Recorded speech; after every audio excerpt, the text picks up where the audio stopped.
إن الحمد لله نحمده ونشكره ونستعينه ونعوذ بالله من شرور أنفسنا وسيئات أعمالنا من يهده الله فلا مضل له ومن يضلل فلا هادي له أشهد أن لا إله إلا الله وحده لا شريك له وأشهد أن محمدا عبده ورسوله لا نبي ولا رسول بعده اللهم صل وسلم وبارك على نبينا محمد وعلى آله وصحبه ومن تبعه بإحسان إلى يوم القيامة اللهم إنا نسألك علما نافعا ونعوذ بك من علم لا ينفع اللهم إنا نسألك خير ما في هذه الليلة وخير ما بعده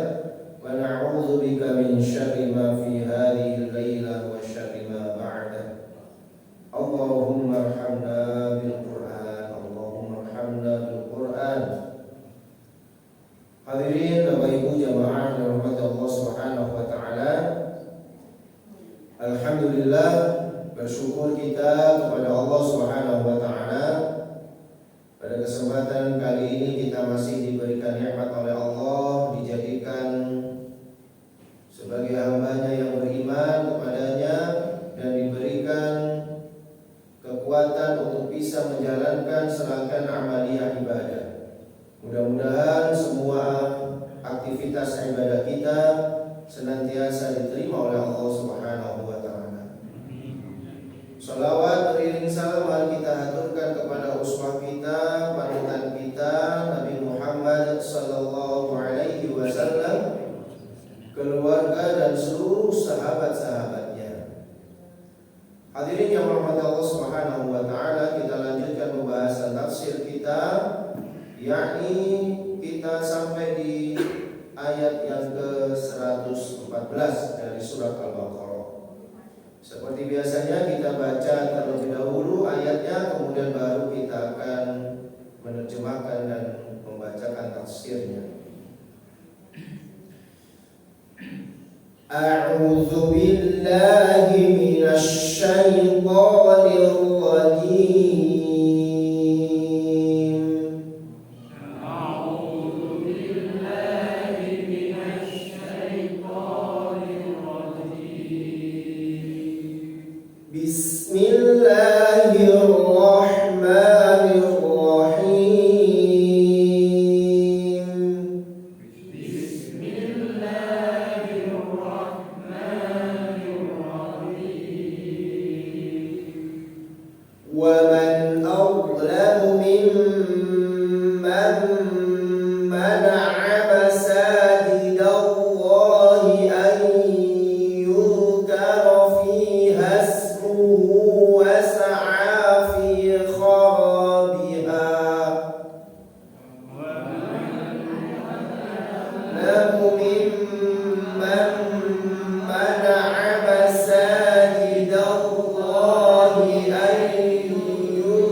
في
wajhullah.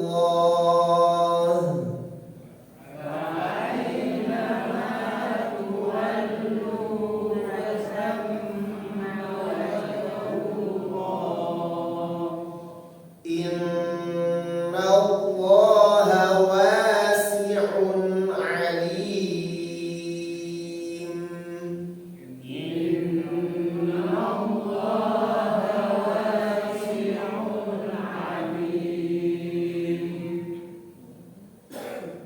Wa man adlamu mimman mana'a masajidallahi.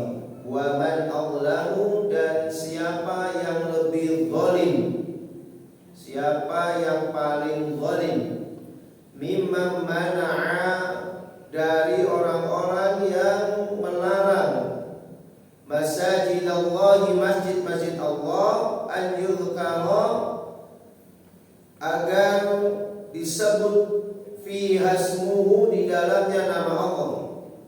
Siapa yang lebih zalim daripada orang yang melarang masjid-masjid Allah yang di dalamnya disebut nama Allah, wa sa'a fi kharabiha, dan berusaha untuk menghancurkannya. Ulaika ma kana lahum, mereka itulah orang-orang yang tidak patut bagi mereka an yadkhuluha, memasuki masjid, illa khaifina, kecuali orang-orang yang takut.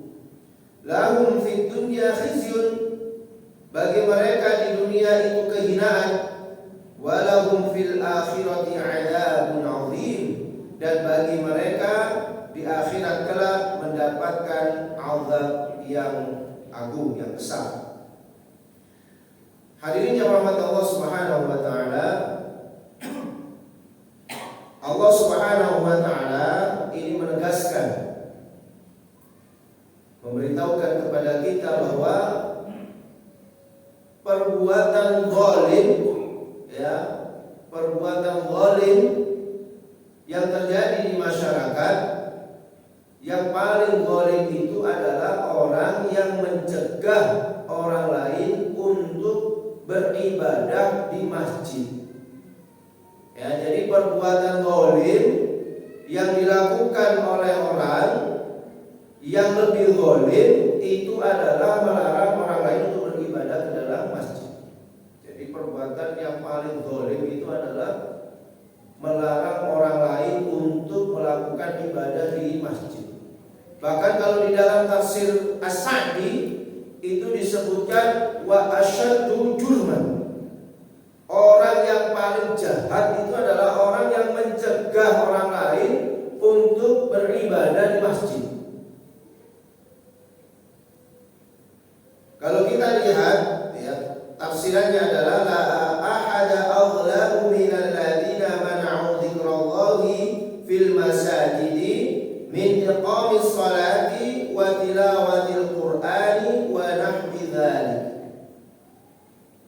Tidak ada satu orang pun yang lebih zalim daripada orang yang melarang berzikir, menyebut Allah di dalam masjid-masjid. Ya, seperti mendirikan sholat, membaca Al-Quran dan lain-lainnya. Nah, hadirin jemaah Allah Subhanahu wa taala, kalau kita lihat di dalam tafsir Al-Munir, di sini disebutkan terkait dengan asbabun nuzulnya. Ya. Asbabun nuzul daripada ayat ini itu banyak sekali riwayatnya. Yang pertama adalah fa fi riwayatil Al-Kalbi. Yang pertama diriwayatkan oleh Imam Al-Kalbi. Menurut beliau, nuzilat, ayat ini diturunkan berkaitan dengan Totilus Ar-Rumi wa ashabu minan Nasara, yaitu terkait dengan seorang gubernur namanya Totilus, berbangsa Romawi, dan pengikutnya yang Nasrani. Ketika mereka ini memerangi Bani Israel, ya, kemudian mereka banyak membunuh orang-orang Bani Israel, sekaligus mereka itu wa kharabu Baitul Maqdis, mereka merobohkan Baitul Maqdis dan melarang orang-orang Yahudi pada saat itu untuk beribadah di Baitul Maqdis. Ini sebab yang pertama yang disebutkan oleh Al-Imam Al-Kalbi. Beliau menyebutkan ayat ini turun itu berkaitan dengan seorang gubernur Romawi yang menguasai Palestina, yang mereka itu bertempur mengusir orang-orang Yahudi dan kemudian sekaligus menghancurkan Baitul Maqdis, sehingga orang-orang Yahudi tidak boleh beribadah di Baitul Maqdis. Jadi jamaah Allah Subhanahu wa taala, sebenarnya orang-orang Yahudi dan Nasrani itu sebenarnya saling bermusuhan juga. Ya. Sebagaimana ayat yang kemarin kita bacakan yang kita pelajari, mereka itu saling mengklaim mana yang paling benar di antara mereka. Mereka mengatakan waqalatil yahud, orang-orang yang Yahudi berkata waqalatil yahudu laisatin nasara ala syai'. Orang-orang Nasrani itu tidak memiliki pegangan agama yang benar. Waqalatil nasara, dan orang-orang Nasrani juga begitu, laisatil yahudu ala syai'. Orang Yahudi juga enggak punya itu pegangan agama yang benar, itu juga enggak punya. Jadi masing-masing mereka itu saling bermusuhan sebenarnya. Ya, sampai hari ini sebenarnya rahmat Allah Subhanahu wa taala. Hanya saja mereka ketika memusuhi umat Islam bisa bersatu. Nah, di sini ayat ini turun menurut Al-Kalbi adalah terkait dengan gubernur Romawi yang ditugaskan di Palestina, yang kemudian mereka menghancurkan Baitul Maqdis sekaligus melarang orang-orang Israel untuk beribadah di Baitul Maqdis. Sehingga kemudian turunlah ayat ini yang menerangkan tentang betapa buruknya, betapa zalimnya, betapa jahatnya orang-orang yang melarang orang lain untuk beribadah di masjid-masjid Allah. Kemudian Qatadah mengatakan waqala Qatadah huwa bukhtanasor wa ashabu ghazul yahud. Yang dimaksud sebab turunnya ayat ini menurut Qatadah adalah karena serangan Bukhtanasor atau Raja Nebukadnezar yang menyerang orang-orang Yahudi dan kemudian merobohkan Baitul Maqdis. Kemudian menurut Ibnu Abbas, nuzilat fi musyriki ahli Makkah. Ayat ini turun berkaitan dengan kaum musyrik ahli Makkah, yaitu orang-orang Quraisy, yang dimana mereka itu melarang orang-orang Muslim ketika mereka beribadah di sekitar Masjidil Haram. Jadi ini berkaitan dengan orang-orang musyrikin Mekah yang melarang kaum muslimin untuk berzikir kepada Allah di sekitar Masjidil Haram, di sekitar Ka'bah. Bahkan menurut Ibnu Abi Hatim dan Ibnu Abbas bahwasanya ayat ini turun berkaitan dengan orang-orang Quraisy yang mencegah, melarang Nabi Muhammad SAW untuk sholat di Ka'bah di sekitar Masjidil Haram. Maka kemudian Allah Subhanahu wa taala menurunkan ayat ini. Nah, hadirat Allah Subhanahu wa taala, maka kata Syekh Wahbah As-Suhaili, beliau mengatakan wa ala ayyi hal, intinya adalah al-ibratu bi umumil lafzi la bi khususis sabab. Jadi ayat ini yang rahmat Allah taala ini kaidah di dalam ilmu tafsir, ada kaidah yang mengatakan al-ibratu bi umumil lafzi la bi khususis sabab. Jadi ayat ini dilihat dari keumuman lafadznya, bukan dilihat karena kekhususan sebabnya. Jadi ayat ini yang rahmat Allah bukan hanya ditujukan kepada orang-orang musyrik yang mencegah Nabi Muhammad saja, atau tidak hanya sekedar menerangkan tentang Raja Nebukadnezar atau Bukhtanasor tadi yang menghancurkan Baitul Maqdis, atau orang-orang Romawi, orang-orang Nasrani Romawi yang kemudian juga melarang orang Yahudi beribadah di Baitul Maqdis, tetapi ini adalah umum untuk siapapun saja, siapapun orang yang mencegah orang lain untuk beribadah di masjid, maka dia adalah orang yang sangat zalim. Ada orang mau ke masjid dilarang, kemudian ada pengajian misalnya dilarang, atau mungkin karena tidak sesuai dengan pemahamannya, sehingga kemudian orang lain dilarang untuk masuk ke masjid dan lain sebagainya. Nah, maka ini adalah orang-orang yang zalim, orang-orang yang jahat yang rahmati Allah. Ya. Dan mudah-mudahan ini di lingkungan kita tidak ada yang demikian ini. Kalau kita lihat asbab nuzulnya tadi itu bahwa semua itu berkaitan dengan orang-orang musyrik. Kalau dulu yang rahmati Allah yang melarang orang yang beriman masuk ke dalam masjid itu adalah orang-orang yang musyrik. Orang-orang Quraisy, orang-orang musyrik itu betul-betul melarang Rasulullah dan para sahabatnya untuk beribadah di sekitaran Masjidil Haram. Nah, kalau hari ini jamaah rahmati Allah terkadang itu malah umat Islamnya sendiri yang melarang saudaranya yang lainnya untuk masuk ke dalam masjid gara-gara mungkin beda golongannya atau apalah misalnya. Nah, ini sungguh ironis sebenarnya. Kalau dulu itu orang musyrik melarang orang yang beriman untuk memakmurkan masjid Allah, tapi hari ini kebanyakan justru saudaranya sendiri. Nauzubillah min dzalik. Bahkan kemudian di sini disebutkan yang rahmati Allah terkait dengan hal itu, selain itu wasa'af fi kharabiha. Mereka berusaha untuk menghancurkannya. Mereka berusaha untuk menghancurkan masjid. Ya. Di sini disebutkan wajatu fi takhribiha bil hadami aw bil ighraqi aw biman bil mu'minina minha. Atau mereka berupaya keras di dalam menghancurkan masjid itu bil hadami. Ya betul-betul dihancurkan. Nah, kalau kita lihat di Palestina itu banyak sekali itu yang dihancurkan oleh orang-orang Israel masjid-masjid umat Islam itu. Banyak sekali dikatakan kemudian dijadikan apa itu. Pemukiman Yahudi sekarang ini itu adalah orang-orang yang zalim itu jamaah rahmati Allah. Umat Islam saja, umat Islam itu kalau dia berhasil menaklukkan suatu tempat, itu tidak merubah tempat ibadahnya. Itu dimulai dari ekspansinya Umar bin Khattab ketika Umar bin Khattab berhasil menaklukkan Palestina. Maka orang-orang Nasrani yang ada di sana diberikan kebebasan untuk beribadah, di tempat-tempat ibadah mereka, di gereja-gereja mereka tidak dihancurkan. Begitu pula setiap umat Islam yang menaklukkan negeri-negeri yang kemudian mereka berhasil diislamkan, maka yang tidak mau masuk Islam tidak diapa-apakan. Mereka bebas-bebas saja untuk beribadah kepada Tuhannya masing-masing dengan tetap berada di dalam rumah ibadah mereka. Tetapi jamaah Allah Subhanahu wa taala itu sangat jauh beda ketika kita melihat orang-orang Yahudi yang kemudian menghancurkan rumah-rumah ibadah termasuk masjid di Palestina sana. Sebenarnya itu tidak diperbolehkan.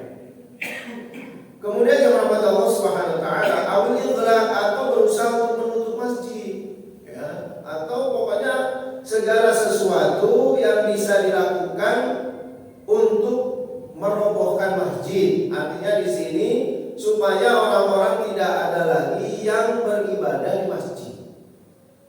Apakah itu kemudian dengan menyebarkan isu, mau menyebarkan fitnah, misalnya bahwasanya orang-orang yang rajin ke masjid itu terindikasi, gitu ya. Supaya akhirnya orang-orang kan takut itu nantinya ke masjid. Nah kalau sudah takut ke masjid, akhirnya apa? Masjidnya sepi, kosong, kan gitu.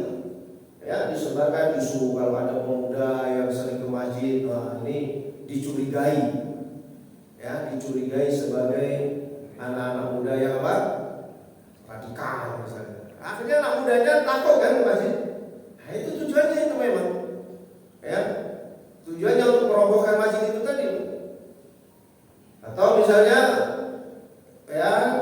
melarang pengajian misalnya, supaya masjid itu hanya isinya orang-orang yang sholat zikir setelah itu pulang, tidak ada ilmunya di dalam.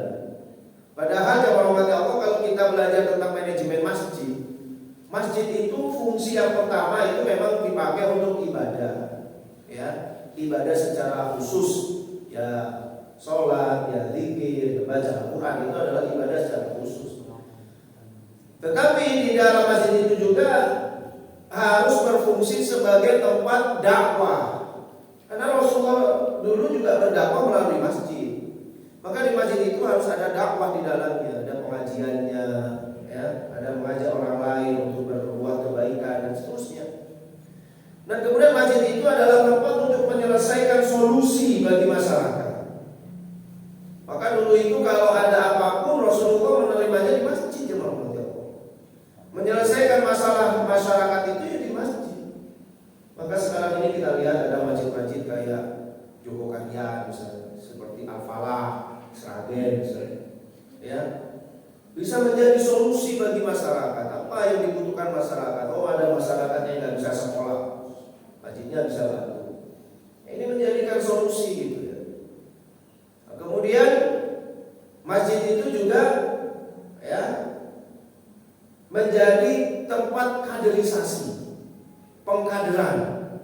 Nah, siapa ini nanti yang akan melanjutkan ya kepengurusan, siapa nanti yang melanjutkan berjamaah di masjid dan seterusnya. Makanya harus berjalan semuanya ya Allah, supaya masjid itu kemudian menjadi pusat peradaban. Jadi dulu itu memang ya ketika umat Islam itu menaklukkan satu tempat, pasti yang dibangun pertama kali itu adalah masjid, bukan istana, tapi masjidnya dulu. Karena memang masjid itu adalah pusat peradaban. Nah, musuh-musuh Islam itu tahu kalau masjid itu merupakan pusat peradaban, maka mereka berupaya untuk khorobiha, untuk merobohkan masjid. Sehingga kemudian ya dibuatlah isu-isu, fitnah-fitnah, ya orang-orang yang dekat dengan masjid, maka ini perlu dicurigai dan seterusnya. Atau ya masjid itu dikesankan bahwa hanya sebagai tempat ibadah pokok saja. Sholat, zikir, selesai. Sholat, zikir, selesai. Kalau seperti itu aman masjid itu. Coba aja dengan masjid nggak usah dikasih apa-apa ya, sholat, zikir, nggak ada yang bermasalah itu. Ya, tapi kalau kemudian di dalamnya sudah mulai ada perekonomiannya, ya, kemudian mulailah ada kaderisasi, nah ini sudah mulai disorot, ya, jangan sampai ya, orang-orang di luar sana itu ya banyak yang memang tidak menyukai kebangkitan umat Islam. Dan kita ketahui sendiri masjid itu merupakan simbol daripada kebangkitan umat Islam. Ya. Mereka berusaha untuk ighlaq, menutup masjid, berupaya ya bagaimana caranya, pelan-pelan dijatuhkan, dibakar misalnya, ya, dirobohkan masjidnya. Nah, ini bahaya ini rahmat Allah Subhanahu wa taala. Ini disebutkan oleh Allah, wa man azlamu, siapa yang paling zalim ya di antara orang-orang yang melarang orang lain untuk memakmurkan masjid. Berarti orang yang paling zalim itu adalah orang yang mencegah orang lain masuk atau memakmurkan masjid. Ya. Maka kalau kita ada orang yang mau memakmurkan masjid itu harus didukung betul. Ya. Karena mereka ini termasuk hamba-hamba Allah yang beriman. Ya, jangan sampai kemudian kita termasuk orang-orang yang mencegah orang lain untuk beribadah di masjid. Jadi walaupun ayat ini berkaitan dengan orang-orang musyrik, berkaitan dengan orang-orang Romawi tadi yang mencegah orang lain untuk beribadah baik di Baitul Maqdis maupun di sekitar Masjidil Haram, tetapi sebenarnya ini umum kepada siapa saja di setiap kondisi, di setiap zaman. Karena sekali lagi Al-Quran ini tidak hanya turun di zamannya Rasulullah, tetapi Al-Quran ini juga menjadi mukjizat buat kita semuanya, menjadi pedoman buat kita semuanya. Ya, jadi kalau disebutkan di sini adalah orang-orang yang paling zalim itu adalah orang yang mencegah ya masjid supaya disebut nama Allah di dalamnya. Nah, maka ini adalah orang-orang zalim baik zaman dulu maupun zaman sekarang. Kalau ada orang-orang yang demikian itu yang melarang orang lain untuk melaksanakan ibadah di masjid, ya, menjadikan masjid itu berfungsi sebagaimana mestinya, maka orang-orang ini adalah orang-orang yang paling zalim. Bahkan di dalam tafsir As-Sa'di disebutkan asyaddu jurman, orang yang paling jahat. Ya. Kemudian yang rahmat Allah Subhanahu wa taala, ulaika zalimuna ma kana yanbaghi lahum an yadkhulul masajid illa ala khaufin wa wajrin minal uqubah. Ya, kemudian Allah Subhanahu wa taala berfirman di sini, ulaika ma kana lahum an yadkhuluha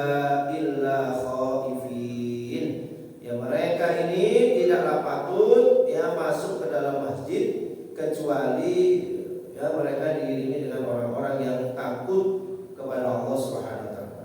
Kalau kita lihat di dalam tafsir yang lainnya, maka di sini disebutkan yang rahmat Allah Subhanahu wa taala, setelah mereka itu melarang Nabi Muhammad sallallahu alaihi wasallam untuk memasuki masjid, kemudian hal itu dibalas oleh Allah Subhanahu wa taala. Dibalas oleh Allah Subhanahu wa taala, tidak lama kemudian mereka itu dikalahkan oleh Rasulullah sallallahu alaihi wasallam pada saat Fathu Mekah. Pada saat Fathu Mekah itu kemudian orang-orang Quraisy dikalahkan, sehingga kemudian ada larangan bagi mereka supaya mereka itu tidak mendekati Masjidil Haram sampai hari ini. Sampai hari ini orang-orang yang musyrik itu, maka mereka tidak diperkenankan untuk masuk Masjidil Haram karena mereka itu najis menurut Allah Subhanahu wa taala, karena mereka itu najis. Najisnya kenapa? Karena mereka itu secara akidah mereka itu menyimpang, karena mereka beribadah kepada selain Allah Subhanahu wa taala. Maka sampai sekarang ini orang-orang di sekitar Masjidil Haram itu tidak ada orang-orang musyrik, tidak boleh itu masuk ke sana. Tidak boleh masuk ke Masjidil Haram. Kenapa? Karena mereka itu najis. Najis apanya? Bukan najis badannya, tapi najis akidahnya. Akidahnya yang mereka itu kemudian menyembah kepada selain Allah Subhanahu wa taala. Ini jamaah rahmat Allah bahwa mereka akhirnya dihinakan oleh Allah Subhanahu wa taala. Mereka tidak boleh memasuki masjid. Bahkan ketika Rasulullah SAW itu setelah melakukan pembebasan Mekah, Fathu Mekah, maka banyak larangan-larangan yang disebutkan oleh Rasulullah, bahwasanya orang-orang musyrik tidak boleh lagi haji. Oleh Rasulullah diperintahkan ini, dilarang orang-orang musyrik tidak boleh lagi haji tahun ini. Kemudian yang kedua, tidak boleh ada tawaf dalam keadaan uryan, dalam keadaan telanjang. Jadi dulu jamaah rahmat Allah, orang-orang yang akan melaksanakan ibadah haji, penduduk di luar kota Mekah itu kalau mau melakukan ibadah haji itu nggak boleh pakai pakaian dari daerah masing-masing. Mereka harus melepas bajunya dan mengganti pakaian khas orang Mekah. Kalau zaman dulu itu kan pakaian itu memang khas Kalau zaman dulu, kalau zaman sekarang sudah umum nggak ada lagi pakaian khas mana, itu kan nggak ada. Kalau dulu kan bisa kita lihat kalau orang Jawa yang pakaiannya pakai blakon misalnya. Kalau orang Melayu dia pakai tajak, udeng-udeng itu Kalau kemudian orang misalnya kelihatan betul pakaian-pakaian mereka itu. Sehingga kalau ada orang Padang misalnya datang ke sini, kita sudah tahu ini pasti orang Padang, ini bukan orang Jawa Kenapa? Dari pakaiannya. Kalau sekarang ini kan sudah nggak bisa dilihat ini orang mana sama saja semuanya pakaiannya. Nah kalau dulu gitu, orang Yaman dengan pakaian khasnya Yaman misalnya, kalau mau ibadah haji ke Mekah, maka mereka nggak boleh pakai pakaian mereka. Mereka harus menanggalkan pakaiannya dan berganti dengan pakaian penduduk Mekah. Kalau mereka tidak bisa membeli pakaian penduduk Mekah, maka mereka wajib tawaf itu dengan telanjang. Pokoknya nggak boleh pakai baju yang dari luar Mekah. Kalau nggak bisa beli, ya sudah, telanjang aja tawaf. Itu aturan zaman dulu, zaman Ramadhan. Masya Allah, luar biasa ini yang dilakukan oleh orang-orang Quraisy. Maka ketika setelah Fathu Mekah, Rasulullah memberikan pengumuman, mulai tahun ini, mulai sekarang orang-orang musyrik tidak boleh lagi haji dan tidak ada lagi yang namanya tawaf dalam keadaan telanjang.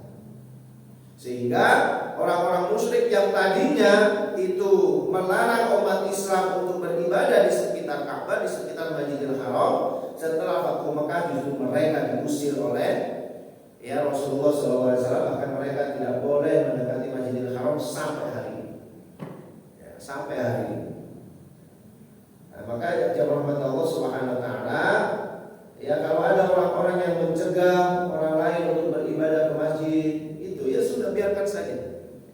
Allah Subhanahu wa taala yang akan menghinakan mereka. Asalkan kita tetap istiqomah saja. Tidak kendor. Ya walaupun misalnya kita di orang-orang yang di masjid itu kemudian dihina wong desa dari masjid itu, ya. Saya itu punya jamaah pengajian seperti ini. Dulunya itu dia orang kaya raya, pengusaha, masya Allah luar biasa, ya. Pengusaha beliau itu istrinya saja itu kalau arisan itu arisan berlian. Arisannya itu berlian, dan kalau mau di arisan itu harus keluar negeri dulu, ya, nyewa pesawat, nanti mudinya di dalam pesawat itu, dan itu hanya diisi oleh orang-orang kaya saja, hanya hitungan tangan saja orangnya. Itu ceritanya seperti itu, ya.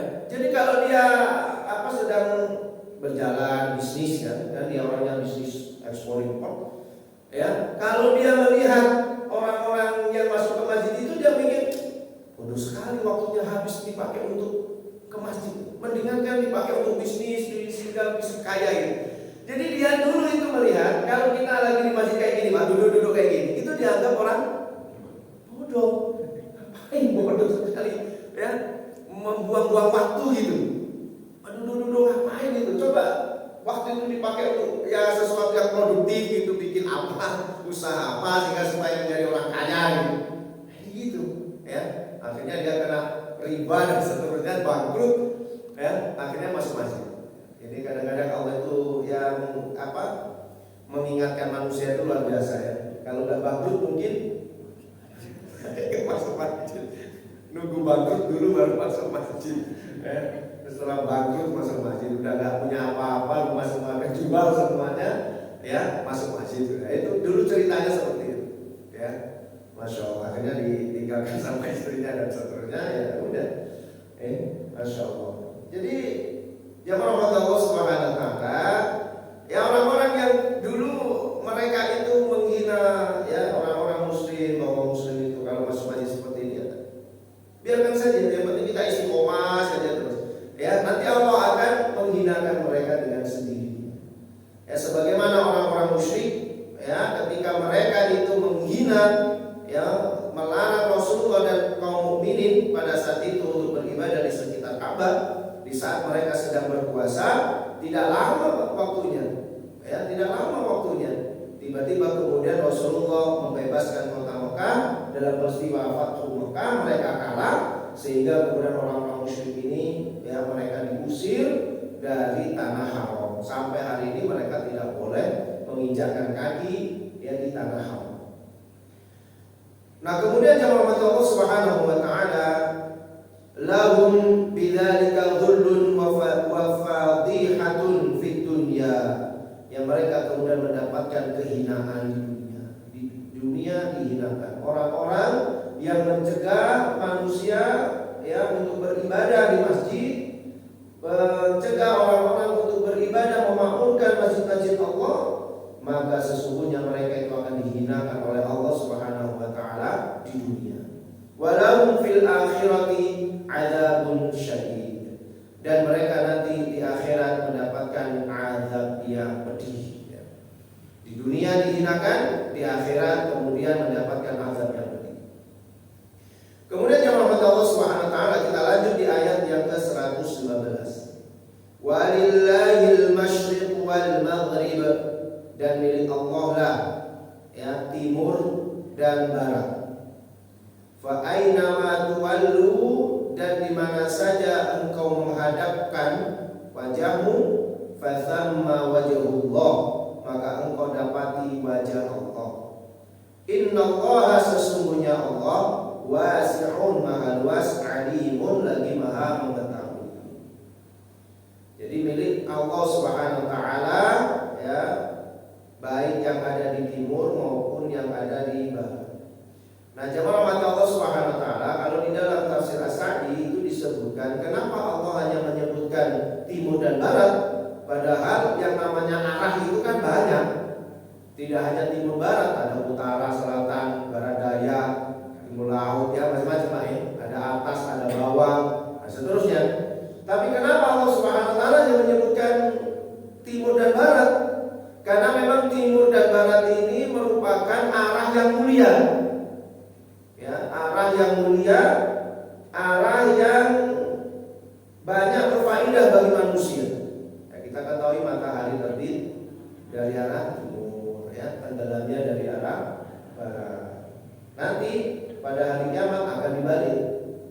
mataharinya dari arah barat, tenggelamnya dari arah timur. Sehingga timur dan barat itu memang diambil sampel saja oleh Allah Subhanahu wa taala karena begitu besarnya keagungan dari timur dan barat. Bahkan kalau kita berdoa kepada Allah di dalam doa iftitah itu bagaimana?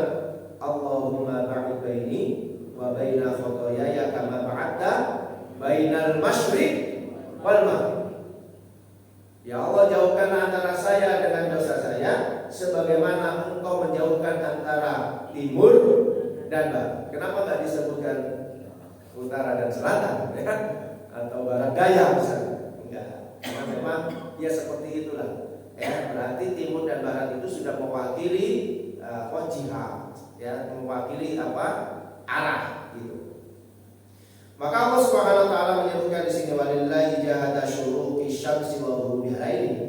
Ya, kenapa kok ada timur dan barat? Karena di timur itu bagian daripada terbitnya matahari. Wa ghurubiha, dan barat itu merupakan tempat tenggelamnya matahari.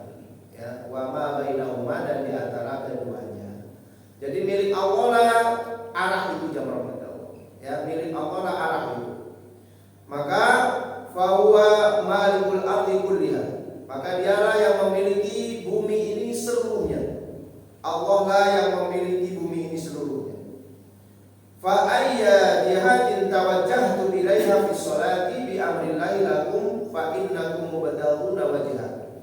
Maka dimanapun saja wajahmu kau hadapkan, ya, baik di dalam sholat karena perintah Allah, maka sesungguhnya engkau mencari wajah Allah. Artinya di sini jamaah Allah berlaku hukum fikih, ya. Kalau di dalam tafsir yang lain orang menghadap wajahnya itu dikarenakan satu karena perintah Allah Subhanahu wa taala, yang kedua karena udzur. Ya. Jadi kenapa kita harus menghadapkan wajah kita ke arah kiblat? Itu karena diperintahkan oleh Allah.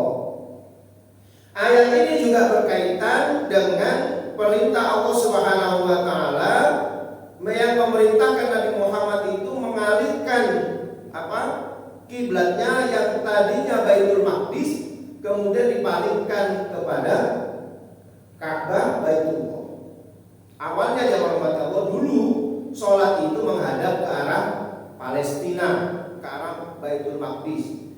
Saat Rasulullah masih ada di Mekah, ya, disuruh menghadap wajahnya ke Baitul Maqdis, itu beliau tidak berkeberatan. Karena misalnya di Baitul Maqdis, di sini Mekah Ka'bahnya, sehingga Rasulullah bisa sholat di sini. Beliau sekaligus menghadap ke Ka'bah, sekaligus menghadap ke Baitul Maqdis. Ya, bisa seperti itu. Kenapa? Karena Rasulullah itu hatinya itu lebih condong kepada Ka'bah. Ya, lebih condong kepada Ka'bah. Kenapa lebih condong kepada Ka'bah? Karena pada saat itu Baitul Maqdis merupakan kiblat bagi orang-orang Yahudi. Orang-orang Yahudi kiblatnya di Baitul Maqdis. Makanya sampai sekarang Baitul Maqdis mau direbut ya orang-orang Allah. Karena di Baitul Maqdis itu mereka meyakini ada Haikal Sulaiman, ya, ada kuil Sulaiman. Kalau mereka bangun kembali kuil Sulaiman itu, maka jayalah sudah orang-orang Yahudi bisa memerintahkan seluruh dunia dengan tatanan baru menurut mereka. Ya. Nah, ini tidak jadi masalah ketika Rasulullah masih ada di Mekah. Tapi ketika Rasulullah itu mulai hijrah ke Madinah, nah ini bermasalah. Ya.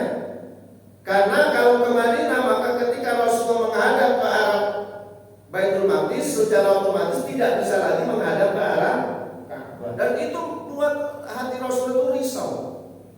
Ya. Dan orang-orang Yahudi senang pada saat itu ketika Rasulullah sudah hijrah ke Madinah, senang. Ya, apa Muhammad itu ada. Ya, mereka menghina kita, menghina orang-orang Yahudi, yang disuruh kita itu masuk kepada Islam. Ternyata kiblat mereka ikut kiblat kita.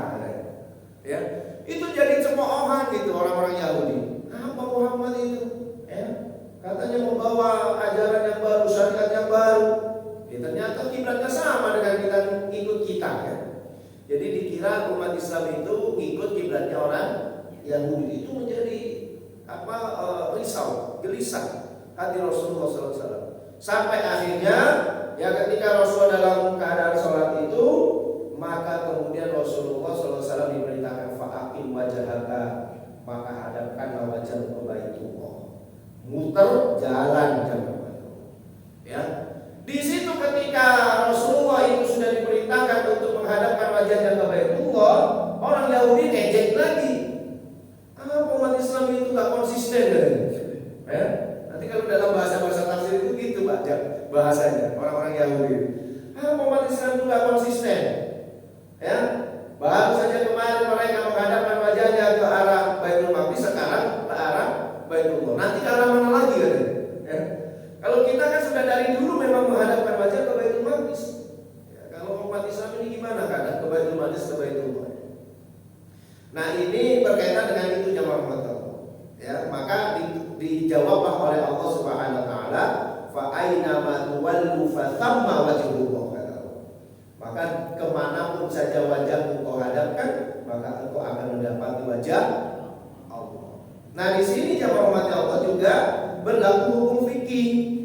Hukum fikihnya apa? Ketika kita sholat dalam kondisi yang normal, maka memang menjadi ya syarat sahnya itu ya kita menghadapkan wajah kita ke arah Baitullah ya, ke arah kiblat. Itu kalau secara normal. Tetapi ya ini karena diperintahkan oleh Allah gitu. Kalau kita ditanya kenapa kau harus menghadap ke arah kiblat, ini karena perintah Allah. Tapi ada karena uzur, sehingga orang itu tidak bisa menghadapkan wajahnya ketika sholat itu ya menghadap ke arah kiblat, dan itu boleh. Maka berlakulah ayat ini, berlakulah ayat fa'aina matuwal fathamma wajhullah. Dimanapun kamu menghadapkan wajahmu, pasti kamu akan bertemu dengan Allah. Ya, jadi itu ketika seseorang itu sedang uzur, misalnya orang lagi sakit, sehingga dia tidak bisa menghadapkan wajahnya ke arah kiblat. Dia sudah menghadap ke mana saja, sama menghadap ke arah Allah. Jadi ini tidak bisa berlaku dalam kondisi normal. Nanti karena membaca ayat seperti ini kemudian dijadikan dalil. Ya, lu kamu kok sholat ngadep ngetan, kok ngadep kalor, kok ngadep itu? Iya ngadep nanti aja, yang penting ketemu aja Allah. Ini dalil misalnya. Wahai nama walu fatamma wajhuhu ya. Apalagi sampai menyalahkan misalnya orang Islam itu ya, sholat menghadap arah kiblat. Padahal di situ Allah menyebutkan ya timur dan barat itu semuanya milik Allah. Maka engkau menghadapkan wajahmu di mana saja ketemu dengan Allah. Maka sholat itu tidak harus menghadap arah kiblat ya, mau menghadap arah atas, bawah, kanan, kiri misalnya sah-sah saja. Wah ini orang nggak pernah baca tafsir berarti. Ya kalau di dalam tafsir nggak kayak gitu jemaah umat Allah. Ya di tafsir-tafsir yang lebih lengkap, yang lebih terperinci, di situ disebutkan bahwasanya orang itu kalau dalam sholat boleh tidak menghadapkan wajahnya ke kiblat asalkan tadi itu karena uzur, ya karena mungkin sakit misalnya yang pertama, atau arah rohilah, ya sholat di kendaraan misalnya. Nah, kalau di kendaraan kan kita juga nggak bisa menentukan arah kiblat. Wong namanya di kendaraan, tergantung kendaraannya mau menghadap ke arah mana saja. Ya. Nah kalau kendaraannya pesawat misalnya, arah kiblatnya kemana Pak? Kalau pesawat, mongkat banyak di bawah, pesawatnya di atas. Masa sholat sambil ngadep ke bawah gini ya? Ya. Nah, dia hadap kemana saja bebas sudah. Ya. Ya karena kalau kita ini perjalanan, ya kalau perjalanan lokal saja nggak lama Pak pesawat itu, paling 1 jam, 1,5 jam udah nyampe, atau 2 jam lah misalnya. Tapi kalau sudah sampai luar negeri Pak bisa 10 jam itu, ya bisa 10 jam, dan itu perubahan waktu tidak sama dengan di sini, ya bisa jadi lebih cepat sana atau lebih lambat sana, ya berangkat jam 8 sampai sana, masih jam 8, ya. Karena memang waktunya yang berbeda, ya. Nah, jadi jemaah rahmat Allah ketika seperti itu, maka kita sholat boleh menghadap ke mana saja, ya. Atau boleh jadi ketika kita mau menghadap ke arah kiblat, itu kita tidak tahu arahnya. Itu pernah itu terjadi di zaman sahabat Nabi itu. Ketika pasukan dikirim oleh Rasulullah di satu kiblatnya menghadap ke mana? Pada saat itu juga nggak ada kompas ya orang-orang, ya belum ada kompas. Nah ini kiblatnya kemana? Akhirnya masing-masing pasukan ini berijtihad, ya dilihat mataharinya. Oh kayaknya tapi berarti sana ke sana berarti. Oh, enggak, itu kan cuma matahari kan, pak ke sana. Akhirnya masing-masing pasukan ini sholat menghadap sakar PDW. Nggak bisa jamaah, ya ngadep kemana saja. Wah, akhirnya yang demikian ini ya, tapi memang sahabat itu walaupun berbeda mereka tetap menjaga persatuan. Itu hebatnya sahabat. Ketika mereka selesai melakukan tugasnya itu, mereka kembali ke Madinah, ceritalah kepada Rasulullah ya, maka hal itu diperbolehkan. Ya kita juga gitu Pak. Misalnya kita di satu tempat kita nggak tahu arah kiblat, kemudian kita sholat, wes mari. Setelah itu diingatkan, Pak, keliru kiblatnya. Sama itu ngadep kidul misalnya. Nah itu kalau berdasarkan ilmu fikih nggak perlu diulangi, karena kita sudah melaksanakan sholat dan ijtihad itu sah.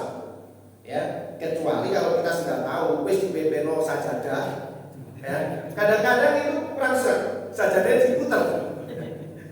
Karena dianggap salah kiblat ini. Padahal yang pasang kiblat itu Tuhan.